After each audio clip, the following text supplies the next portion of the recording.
North Haven, where Courtney is certainly one of the many communities hit hard by the storms. Joining us now on the phone, First Selectman Michael Feda. Michael, thank you so much for joining us. Aaron, thank you for having me. Well, as we saw right there, we have Courtney Zeller and a number of our other reporters have been in North Haven describing the damage, down trees, uprooted trees, down power lines. What have you been seeing in North Haven?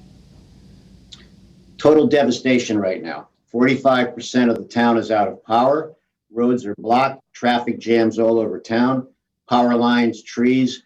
The one thing I'm very grateful for is that from what I can determine right now, no one has been seriously injured. And I have a tremendous amount of compassion for my residents. We've gone through a lot 3 weeks after the past storm, and we're still cleaning up and helping our residents picking up debris from the past storm. So we're in the assessment mode right now. Even as we're speaking here in the Zoom conference, fire trucks, sirens are in the background right now trying to help residents here in town. I'm glad that you brought up Tropical Storm Isaias, because obviously a number of people were affected across the state in terms of power outages. What's your message to residents without power right now? A lot of them very upset with Eversource and today's storm coming on the heels of what happened with Isaias.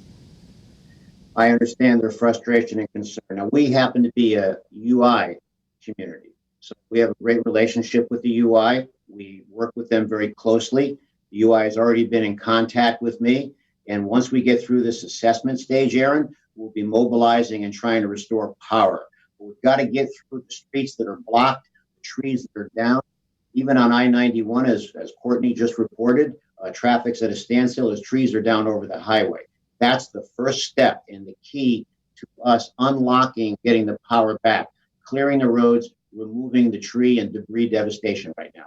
I was just going to ask you about safety, because there are a number of people on the road. Obviously, when this storm happened, a number of people were coming home on their evening commute. There's uprooted trees, there's down power lines. In terms of safety, what is your guidance to people who live in North Haven? Please stay in your homes. Try not to drive through the streets right now. Allow us, working with the UI and our public works, to determine immediately where roads should be opened up.